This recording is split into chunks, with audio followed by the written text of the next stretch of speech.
আমার চাচাতো বোন সালমা আর আমার স্বামী নিশানের ভাবসাব ইদানিং ভালো ঠেকছে না আমার কাছে। দুজনের কথাবার্তা টোন কেমন অন্যরকম। মাঝে মধ্যে তাদের চোখাচোখি আর একে অপরের দিকে তাকিয়ে মুচকি হাসিটাও চোখ এড়ায় না আমার।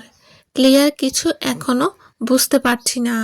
আমার মনের ভেতরে ছটফটানিও কমছে না, খালি মনে হয় তাদের মধ্যে কিছু একটা চলছে। নিশান যথেষ্ট ভদ্র ছেলে, আমার মনে হয় না সে আমার বোনের সঙ্গে এরকম কিছু করবে। হয়তো আমার মনই বেশি ভাবছে। দুলাভাই শালীর মধ্যে হাসাহাসি টুকটাক থাকাই তো স্বাভাবিক, এটা ভেবে নিজেকে একটু স্বস্তি দেই। সেদিন দুপুরে একজন ফকির এলেন, তাকে কিছু টাকা দেব, কিন্তু ড্রয়ার খুঁজে ভাঙতে পেলাম না। 500 আর 1000 টাকার নোট সব। আমার লাগবে 50 বা 100 টাকা। সালমার কাছে গেলাম, গিয়ে দেখি অঘরে ঘুমাচ্ছে। বার কয়েক ডাকলাম মেয়েটাকে, কিন্তু সে শুনতে পেল না। বাধ্য হয়ে তার ব্যাগ খুললাম, ভাঙতি টাকা আছে কিনা দেখার জন্য। তার ব্যাগে গর্ভনির্ধারক ট্যাবলেটের একটি পাতা দেখে চোখ ছানাবড়া হয়ে গেল আমার। অস্থিরতায় হাত মুঠ করে বারবার ছাড়তে লাগলাম। বার কয়েক এটা করলাম, বুকের ভেতর অশান্তি দানা বেঁধতে শুরু করলো। কিছুক্ষণ স্থির দৃষ্টিতে সালমার দিকে তাকিয়ে ট্যাবলেটের পাতাটা হাতে নিয়ে রুমে চলে এলাম। মাথায় ভর করেছে রাজ্যের চিন্তা। 19 বছর বয়সী একটা কুমারী মেয়ের ব্যাগে এই পাতা থাকবে কেন? কার সঙ্গে কি করছে মেয়েটা? নিশান। মাথা ঝাঁকালাম। না না, এমন হতে পারে না, কখনো না। ভাবতে ভাবতেই নিশান এসে হাজির। তার অফিস কাছেই। সে লাঞ্চ করতে বাসায় এসেছে। তাকে দেখে আমি পাতাটা ওনার আঁচলে লুকালাম। সে আমার দিকে তাকিয়ে জিজ্ঞেস করলো, কি হয়েছে রুম্পা? বড্ড চিন্তিত দেখাচ্ছে তোমায়। আমি নিশানের দিকে তাকালাম। কপালে বিন্দু বিন্দু ঘাম জমে আছে তার।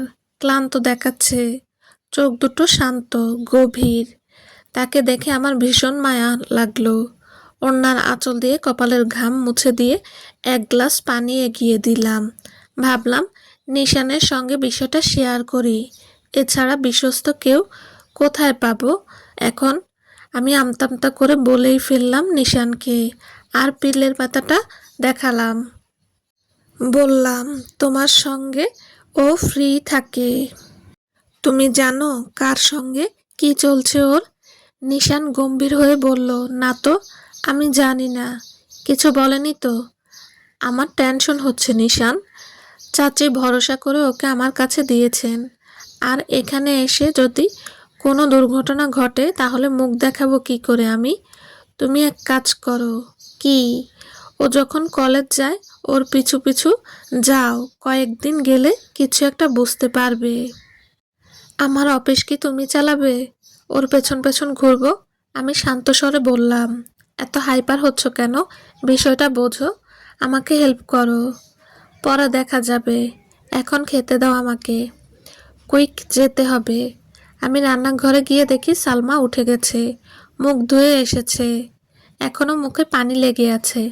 আমাকে বলল, আপু তুমি বসো, আমি ভাত দিচ্ছি।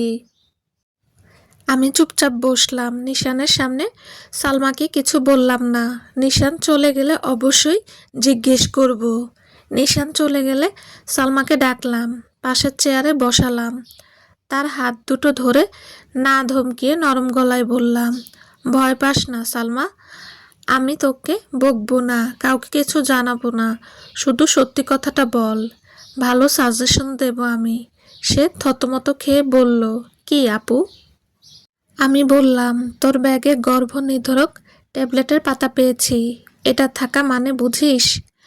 বিবাহিত মেয়েদের কাছে থাকে এটা, আর থাকে যারা খারাপ কাজ করে। তোর ব্যাগে কেন? আমার কথা শুনে সে নড়াচড়া করতে লাগলো। চোখ মুখে পানি নেই, এমন অস্থিরতা শুরু হলো তার। আমি আশ্বস্ত করে বললাম, বল, ভয় পাস না। সে বলেই ফেলল, আপু আমাকে বকো না প্লিজ। আসলে এটা আমার না, আমার বান্ধবীর। আমার কাছে রেখেছিল আর রয়ে গেছে। বিশ্বাস করো আপু, আমার না এটা। সে কাঁদতে লাগলো। সালমার কান্না দেখে মায়া হলো খুব। মেয়েটা হয়তো সত্যিই বলছে। বিশ্বাস করলাম আমি তাকে। বললাম, এটা আজই ফেলে দিবি, আর ওইরকম বান্ধবীর সঙ্গে আর কখনো মিশবি না। ও বিবাহিত আপু। ওহ, যাই হোক, তুমি একটা মেয়ে, এসব তোমার ব্যাগে কেউ পেলে মান সম্মান শেষ হয়ে যাবে। সে মাথা নেড়ে বলল, আর রাখবো না আপু, কখনো না। আমার মাথাটা হালকা হলো। যাক, সালমা কোনো কুকীর্তি করেনি। দুবনে খেয়ে নিলাম। আমি 7 মাসের প্রেগনেন্ট। প্রথম দুটো বাচ্চা নষ্ট হয়েছে আমার। তাই ডাক্তার প্রথম থেকে বেড রেস্ট দিয়েছে, কোনো কাজ করতে বারণ করেছে। নিশান কাজের লোক খুঁজছিল। তখন ভাবলাম আমার চাচাতো বোনকে নিয়ে আসি কয়েকদিনের জন্য। টুকটাক করবে আমার সঙ্গে। এখানের কলেজে তাকে ভর্তি করি। আমি ভালো হয়ে গেলেও সে এখানে পড়বে। তখন আর তাকে সব কাজ করতে দেব না। সালমা সত্যি এত নিখুঁতভাবে আমার দেখভাল করছে, তা বলার বাইরে। মেয়েটা এত লক্ষ্মী। ইতিমধ্যে আমি ভেবে নিয়েছি, ভালো একটা ছেলে দেখে ঢাকাতেই তার বিয়ে দেব। সালমা সন্ধ্যাবেলায় কোচিংয়ে চলে যায়।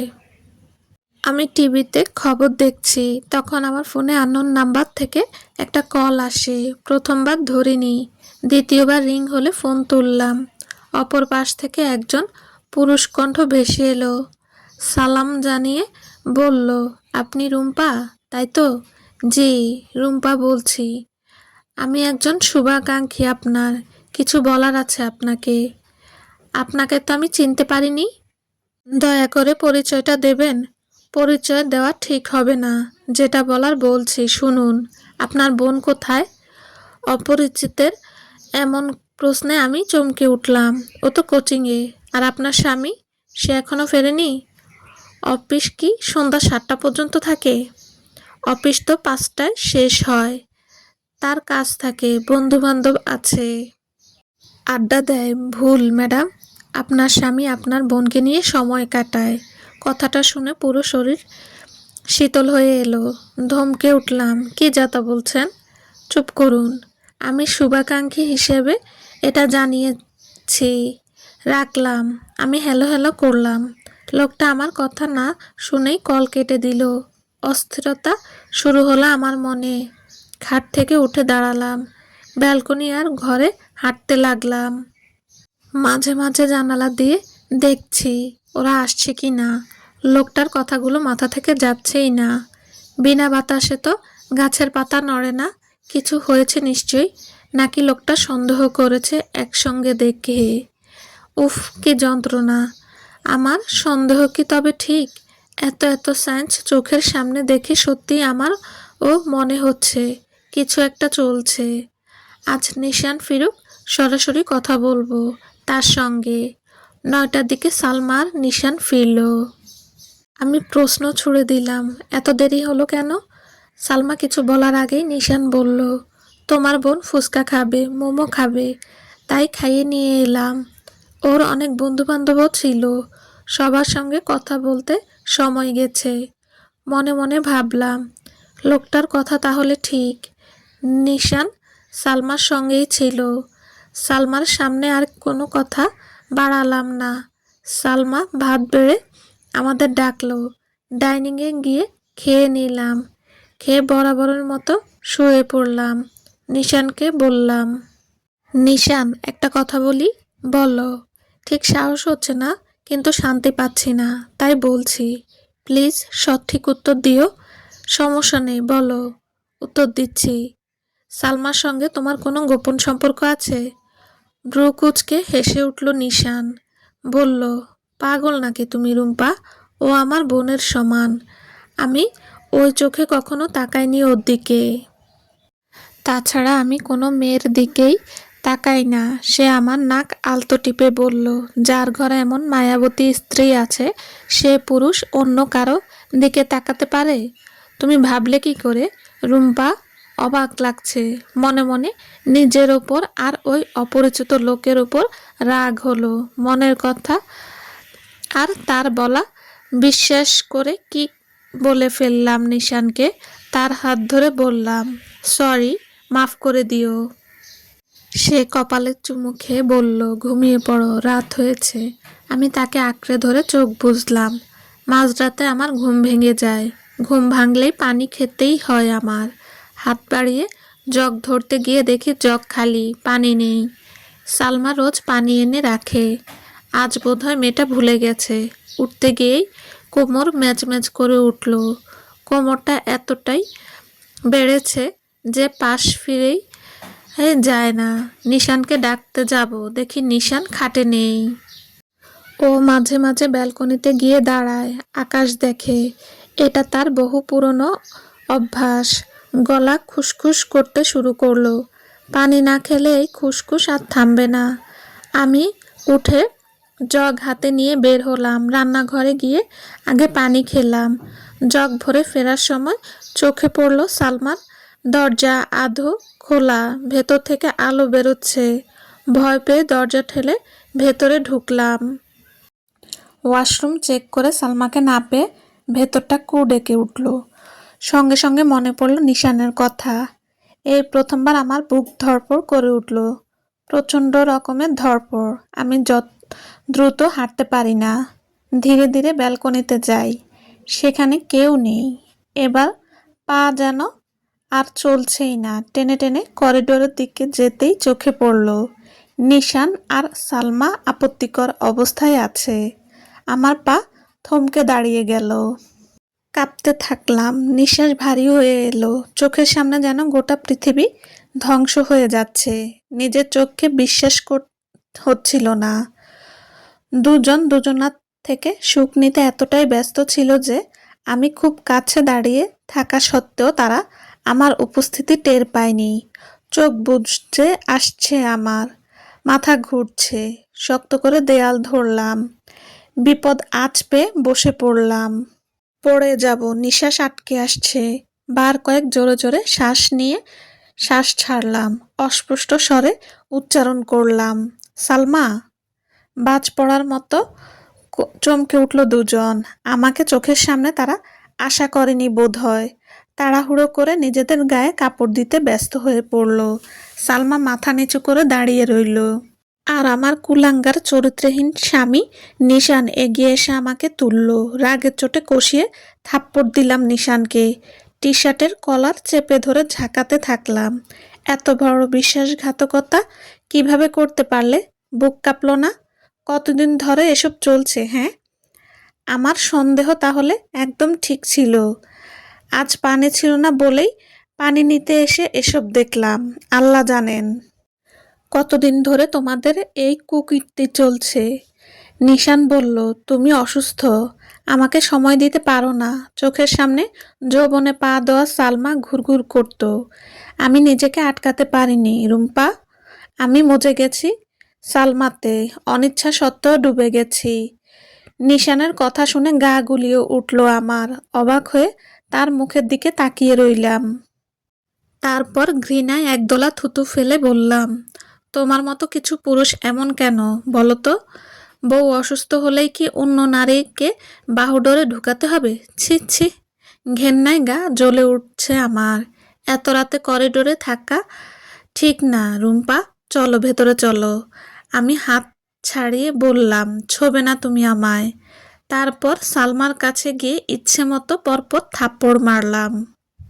গাল চেপে ধরলাম সালমার। চুল মুঠো করে ধরে চিবিয়ে চিবিয়ে বললাম, এই বয়সে এত গরম তোর শরীর? বোনের স্বামীর সঙ্গে শুয়ে পড়লি? তোকে কেন আমার বাসায় এনেছিলাম জানিস? আমার আপন বোন নেই বলে তোকে এনেছি, নিজের একটু আরাম হবে ভেবে। আর তুই কিনা আমার বুকে ছুরি মারলি, কালসাপ একটা। বল, কবে থেকে এসব চলছে বল? সালমার টকটকে ফর্সা গালে রক্ত জমাট বেঁধতে শুরু করলো।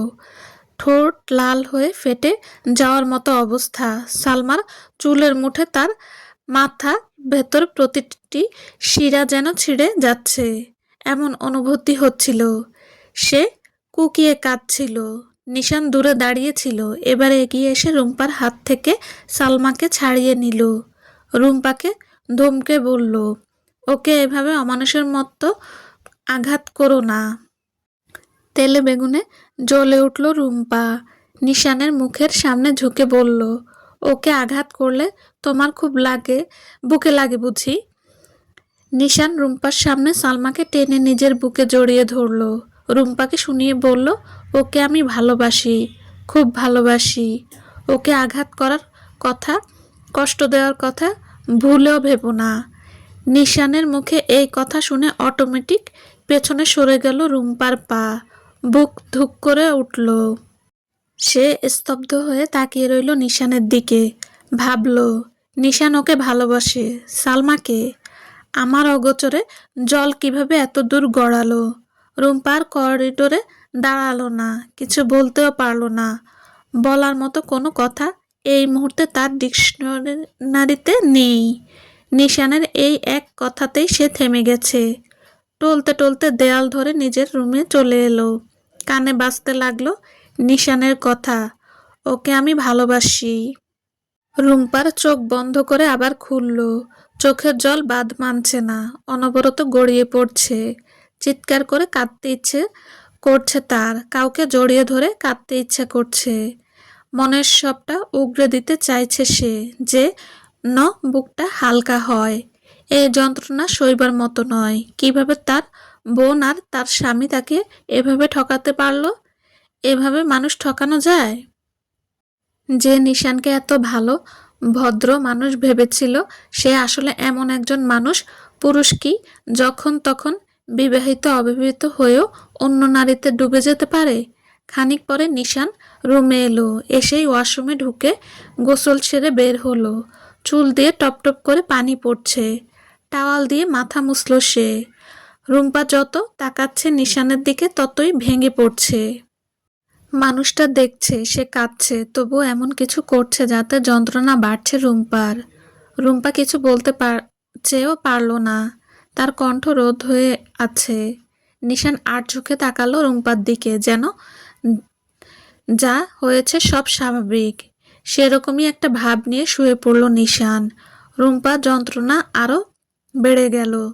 সে হাউমাউ করে কেঁদে উঠল, মুখে কাপড় গুজে কাঁদল। কোনো কিছুতেই শান্তি আসছে না তার। বুকের ভেতর দাউ দাউ করে আগুন জ্বলছে। সে নিশানকে বলল, তুমি আমার কাছে ঘুমাবে না, সরে যাও আমার খাট থেকে। তোমাকে দেখলেই আমার কষ্ট বাড়ে। সালমার খাটে যাব? যাও জাহান্নামে। সারা রাত ফুর্তি করো, আর লুকিয়ে কিছু করতে হবে না। তুমি অনুমতি দিয়েই দিয়েছ। রুম্পার মেজাজ এবার আরো হাইপার হলো। সে নিশানের গলা চেপে ধরে বলল, গলা টিপে মেরে ফেলবো তোকে আমি, জানোয়ার কুত্তা। এত বড় ধোঁকা দিয়েছিস আমায়। নিশান হাত ছাড়িয়ে বলল, বেশ করেছি, ধোঁকা দিয়েছি। সালমাকে আমি বিয়ে করব। সমস্যা তোর? নিজ চেহারা আয়নায় দেখিস আর সালমাকে দেখিস। সালমাকে ভালো লাগা স্বাভাবিক। এতদিন দোটানায় ভুগছিলাম, এবার সত্যি আমি সালমাকে বিয়ে করব। তুই যা পারিস করে নিস। রুম্পা ছলছল চোখে নিশানের কথা গিলে নিল। ও নিশানকে সে চেনে না। তার চেনা নিশান কোথায় যেন হারিয়ে গেছে, নিশ্চয়ই হারিয়ে গেছে। সে ড্রেসিং টেবিলের সামনে আয়নায় বসে মুখে হাত বুলালো, চোখ দিয়ে নিজেকে পরখ করলো। ভাবলো, আমি কি সত্যি খারাপ দেখতে? আমার তো মনে হয় না, ঠিকঠাকই তো লাগছে আমাকে। রুম্পা কান্না ভেজা কণ্ঠে নিশানকে ডেকে বলল, শোন, আমি দেখতে ঠিকঠাক আছি, সমস্যা তোর চোখে। নিশান ঘুমিয়ে পড়ল, হয়তো সালমাও ঘুমিয়েছে। জেগে রইল শুধু রুম্পা। হাজারো যন্ত্রণা কুড়ে কুড়ে খাচ্ছে তাকে। চোখের ঘুম উড়ে গেছে। শরীর প্রচণ্ড দুর্বল লাগছে।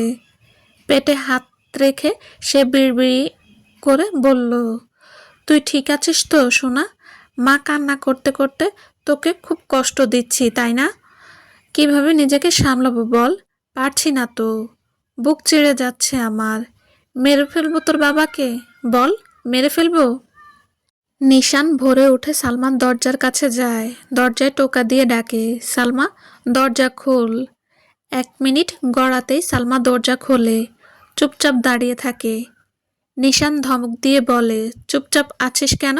অফিস যাব, তাড়াতাড়ি নাস্তা রেডি কর। আ আপা, ভয়ে ভয়ে শব্দটা উচ্চারণ করে সালমা। নিশানের চোয়াল শক্ত হয়ে যায়। আপা কি, ভয় পাচ্ছিস? ভয় পাওয়ার কিছু নেই, আমি গোসলে যাচ্ছি, তাড়াতাড়ি খাবার রেডি কর। নিশান চলে যাচ্ছিল, হঠাৎ আবার পিছু ফিরে সালমার সামনে এসে দাঁড়ায়। তুই আমায় বিয়ে করবি? সালমা চমকে ওঠে। বিয়ে? কিভাবে? আপা আছে তো। তোর ইচ্ছে আছে কিনা বল, আপার চিন্তা তোর করতে হবে না। সালমা ওড়নায় আঙ্গুল পেঁচাতে পেঁচাতে নিচের দিকে তাকিয়ে বলে, সব সামলে নিলে আমি রাজি। নিশান আলতো একটা হাসি দিয়ে চলে যায়। শেষ রাতের দিকে রুম্পার চোখ লেগে এসেছিল। এখন ঘুম ভাঙতেই পাশে হাতড়ে দেখে নিশান নেই। সঙ্গে সঙ্গে গত রাতের সব ঘটনা স্মৃতিপটে ভেসে ওঠে। বুকটা চিনচিনে ব্যথায় মুচড়ে যায়। এতদিনের বিশ্বাসের মানুষটা কিভাবে তাকে এত সুন্দর করে ঠকাতে পারে? তার কি একটু দয়া মায়া নেই? কিন্তু সে গেল কোথায়? রুম্পা ধীরে মাথা তোলে, মাথাটা ভারী ভারী লাগছে।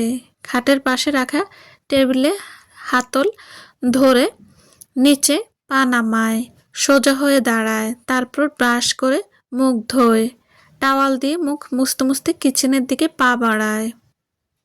কিচেনের দৃশ্য দেখে তার পা জমে যায়।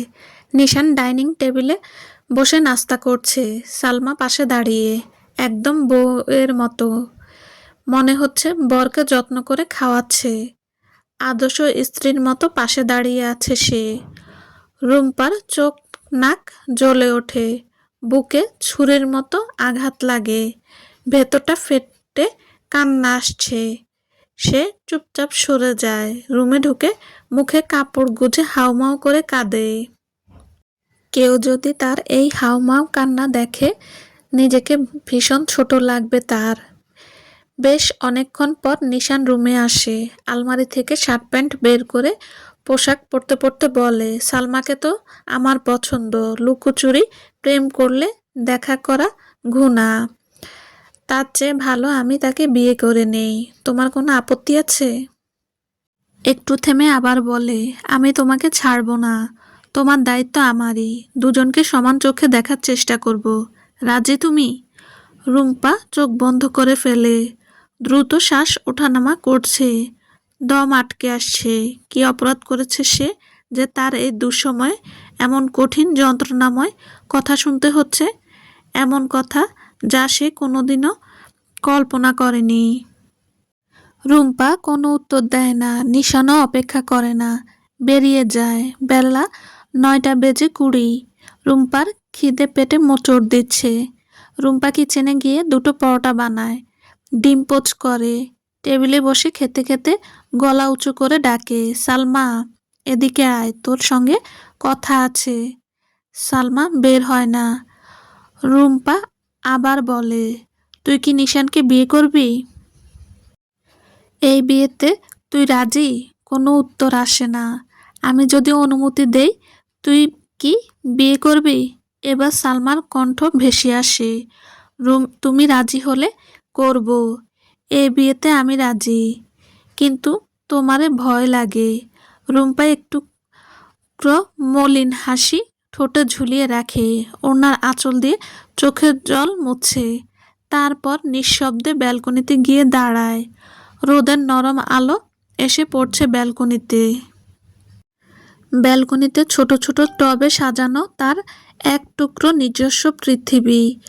জুঁই, বেলি, গন্ধরাজ, সূর্যমুখী, সব রকমের ফুল গাছ লাগানো আছে। প্রতিটা গাছ সে নিজের হাতে যত্ন নিয়ে লাগিয়েছে। অনেক শখের গাছগুলো তার। রুম্পা একে একে গাছগুলোর পাতায় হাত বুলিয়ে দেয়।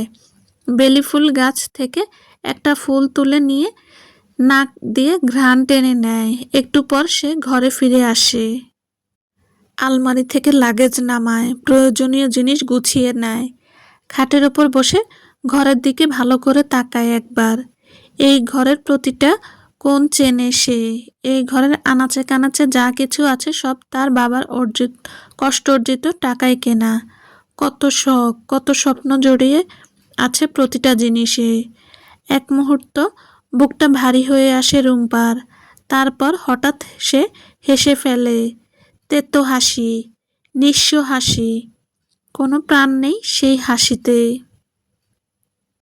নিজে নিজেকেই বলে সবচেয়ে বড় শখের জিনিসটাই যখন অন্য কারো হয়ে গেছে, যখন নিজের মানুষটাকে অন্যের জন্য ছেড়ে দিতে হচ্ছে, তখন এসব জিনিসের জন্য আফসোস করে কি হবে?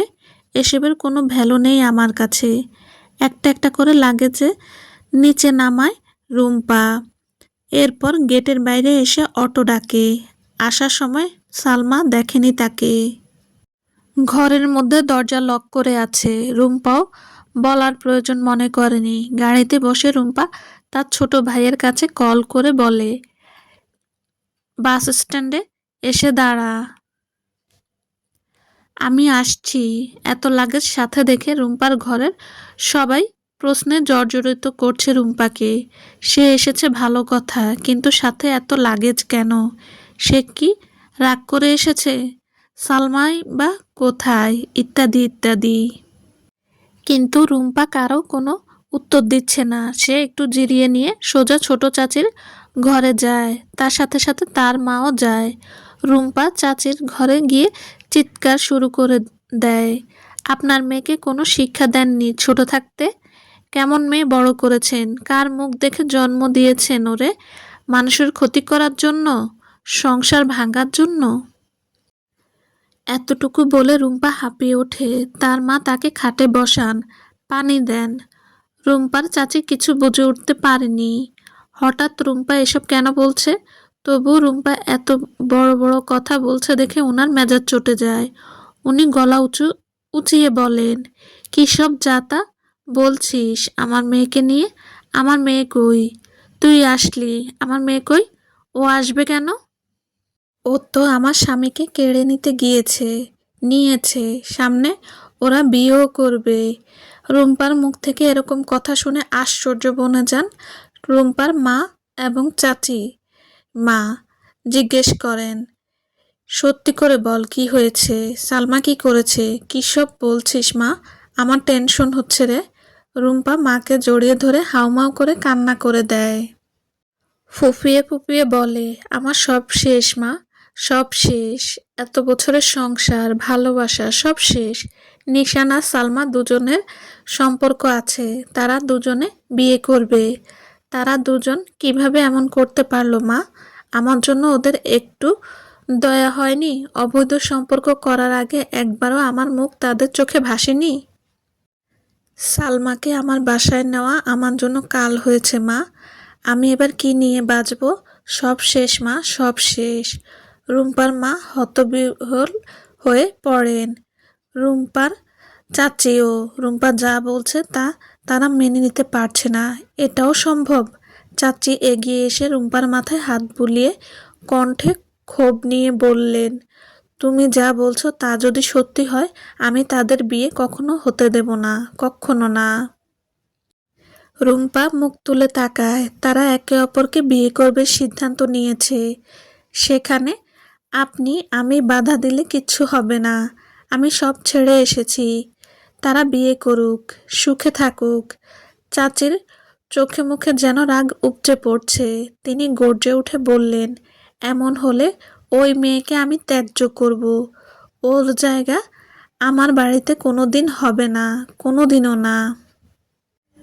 বেশ গরম পড়েছে। গরমে মানুষের প্রাণ যেন যায় যায় অবস্থা। কোর্টের বাইরে খোলা জায়গায় এক বেঞ্চে বসে আছে রুম্পা। ঘামে একাকার সে। বারবার ওড়নার আঁচল দিয়ে মুখ আর কপাল মুছে নিচ্ছে। ব্যাগ থেকে পানির বোতল বের করে কয়েক ঢোক খায়। চারপাশে অসংখ্য মানুষ। কারো চোখে দুশ্চিন্তা, কারো মুখে তাড়াহুড়া। প্রত্যেকেই এসেছেন নিজের মতো কোনো না কোনো প্রয়োজন নিয়ে। রুম্পার মতো অনেকেই হয়তো আজ সম্পর্কের শেষ টান দিতে এসেছে। সাত সকালে রুম্পা আদালতে চলে এসেছে। মা অনেক বারণ করেছিলেন, কিন্তু সে শোনেনি। রাগ, জেদ আর কষ্ট সব মিলিয়ে তার ভেতর যেন আগুন জ্বলছিল।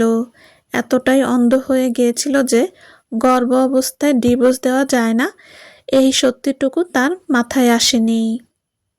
উকিলের মুখে কথাটা শুনেই হঠাৎ করে বাস্তবে ফিরে আসে সে। ব্যাগ থেকে ফোন বের করে দেখে কয়েকটা মিসড কল, মা আর ভাইয়ের। রুম্পা ফোনটা আবার ব্যাগে ঢুকিয়ে রাখে।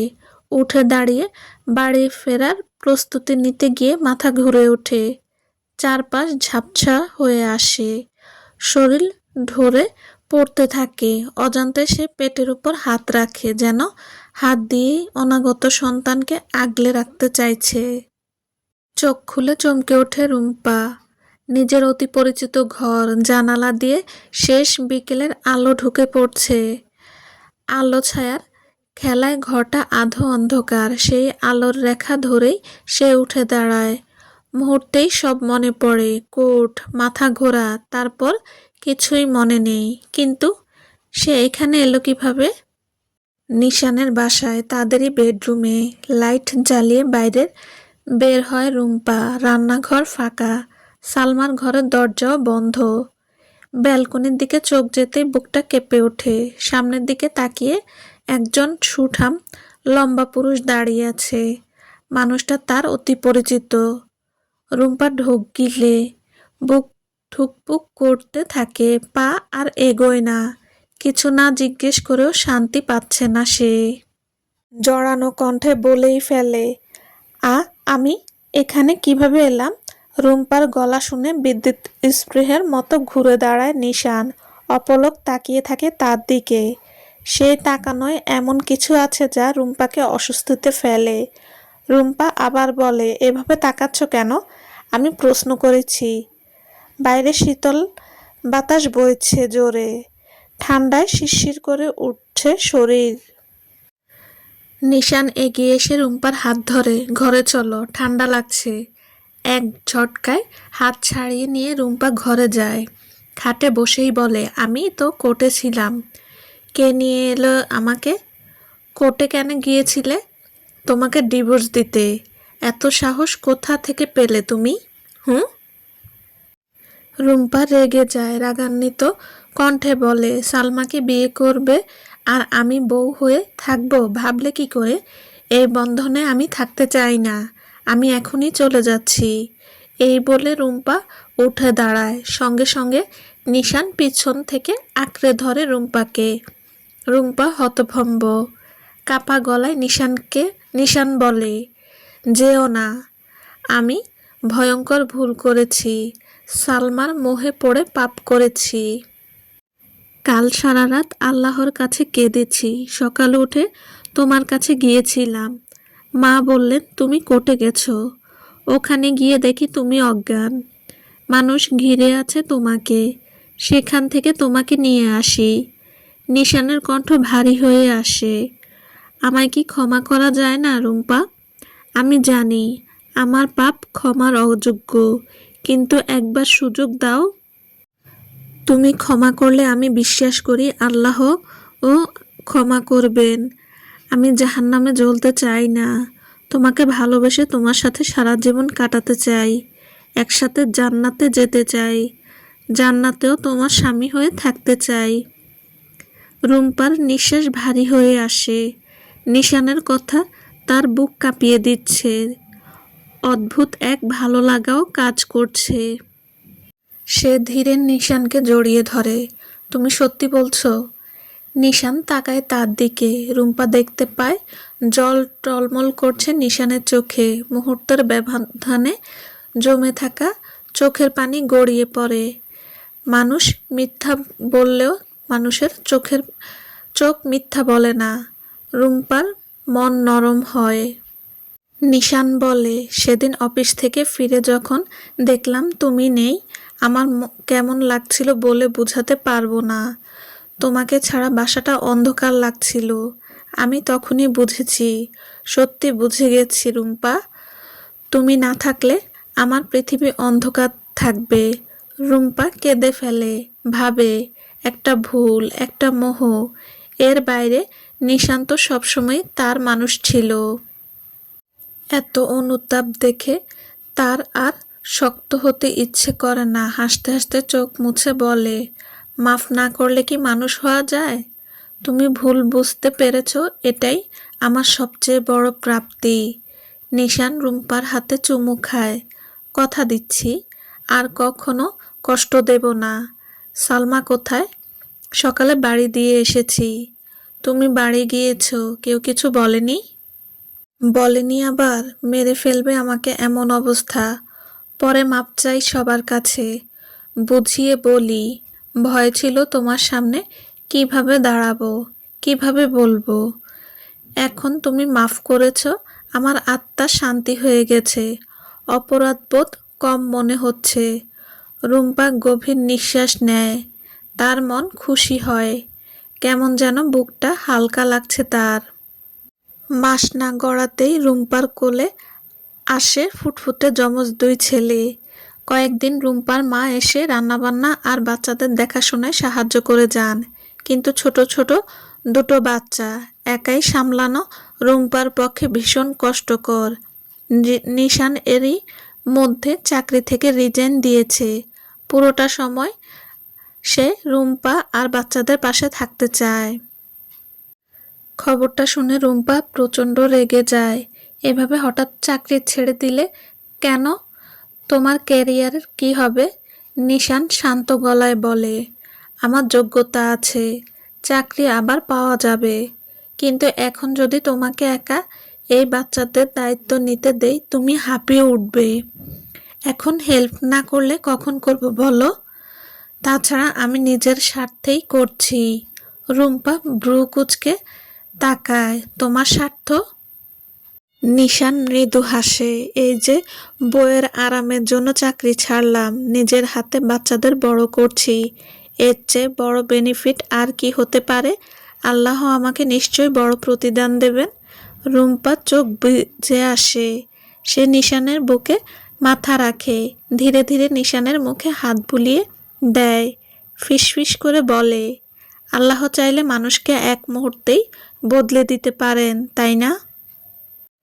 তোমাকে সেদিন ওই অবস্থায় দেখে যখন দাবি করলে সালমাকে ভালোবাসি, তখন আমি ভেবেছিলাম আমার সব শেষ হয়ে গেছে, দুনিয়া অন্ধকার হয়ে গেছে। অথচ দুদিনের ব্যবধানে তিনি আমার সুখ দ্বিগুণ করে ফিরিয়ে দিলেন। কিভাবে শুকরিয়া আদায় করব আমি? আল্লাহ আমাদের এই সুখের সংসার টিকিয়ে রাখুক, কারোর নজর না লাগুক। নিশান দীর্ঘশ্বাস ফেলে রুম্পাকে জড়িয়ে ধরে।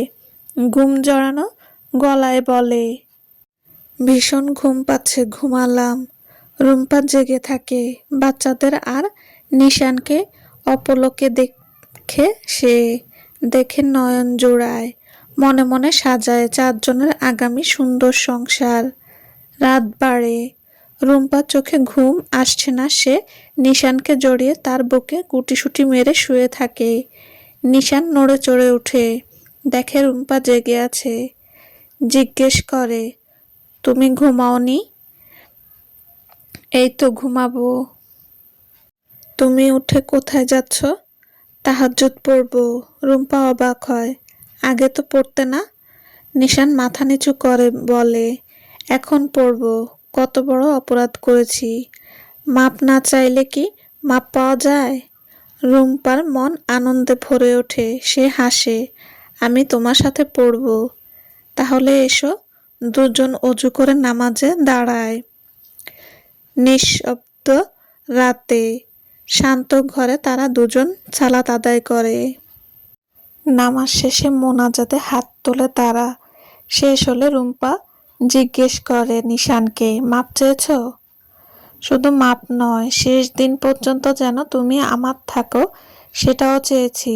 তুমি কি চেয়েছ? রুম্পা লজ্জামাখা হাসি হাসে, চেয়েছি তোমার মতো হাজব্যান্ড সবার কপালে জুটুক, তারা যেন তাদের স্ত্রীকে এমন করেই ভালোবাসে। আল্লাহ যেন সবার মনে নিজের স্ত্রীর প্রতি ভালোবাসা ঢেলে দেন।